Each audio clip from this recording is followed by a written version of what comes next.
اب رہا جہیز، یہ ایک کلچرل چیز ہے، جبکہ بخاری مسلم میں حدیث ہے نبی علیہ السلام کے ایک صحابی نے اپنے بیٹے کو ایک غلام گفٹ کیا، پھر نبی علیہ السلام کے پاس اپنے بیٹے کو لے کے آیا اور کہا کہ یا رسول اللہ آپ گواہ ہو جائیں، یہ میرا بڑا تابع فرمان بیٹا ہے، میں نے اسے غلام بھی گفٹ کیا۔ وہ اپنی ایفیشنسی جھاڑ رہے تھے وہاں، نبی علیہ السلام نے فرمایا کہ تو نے اپنے باقی اولاد کو بھی ایک ایک غلام گفٹ کیا؟ انہوں نے کہا نہیں یا رسول اللہ۔ فرمایا کیا تم یہ چاہتے ہو کہ ساری اولاد تمہارے ساتھ ایک جیسا سلوک کرے؟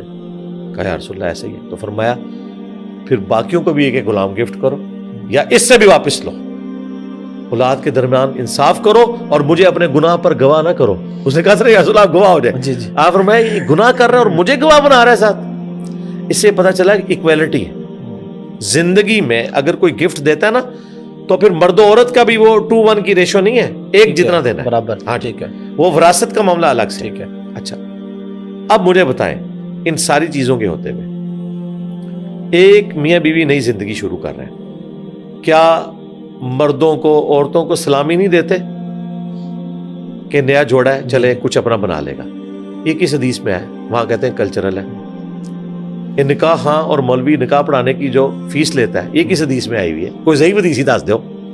کہتے ہیں کلچرل چیز ہے، ٹھیک ہے، اپنی جیب میں جا رہا ہے تو کلچرل ہے، دوسروں کی جیب میں جا رہا ہے تو آپ شریف فتوے لگاتے ہیں، یہ کلچرل چیز ہے۔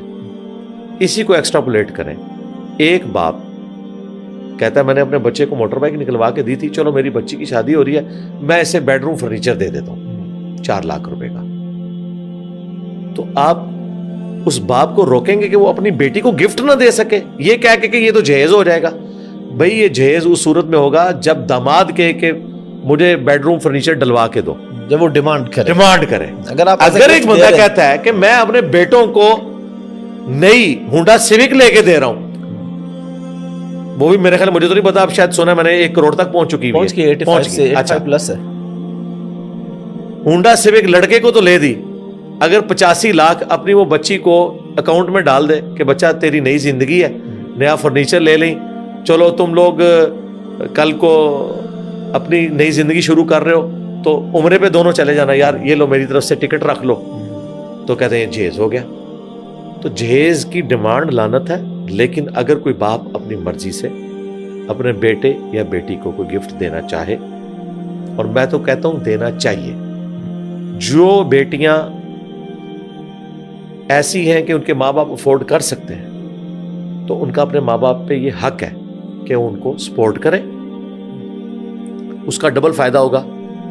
ایک تو آپ اللہ کے حضور مجرم نہیں بنیں گے بیٹیوں اور بیٹوں میں فرق کر کے، دوسرا جس گھر میں وہ جائیں گی وہاں ان کی عزت ہوگی، جو مرضی کریں، روٹی چھٹا فرض ہے اسلام کا، انڈکلیئرڈ۔ ہاں سیدھی سی بات ہے، کیونکہ جامع ترمذی کی حدیث ہے ہر امت کا کوئی نہ کوئی فتنہ ہے اور میری امت کا فتنہ مال ہے۔ مال ہو نا آپ کے پاس، آپ کی شکل بھی قابل قبول نہ ہو، دنیا آپ کو سلوٹ کرتی ہے، آپ جتنے مرضی خوبصورت ہو، اگر آپ کے پاس مال نہیں ہے نا آپ کے قریب بھی کوئی نہیں پھٹکتا۔ یہ دنیا کی ریالٹی ہے۔ بالکل۔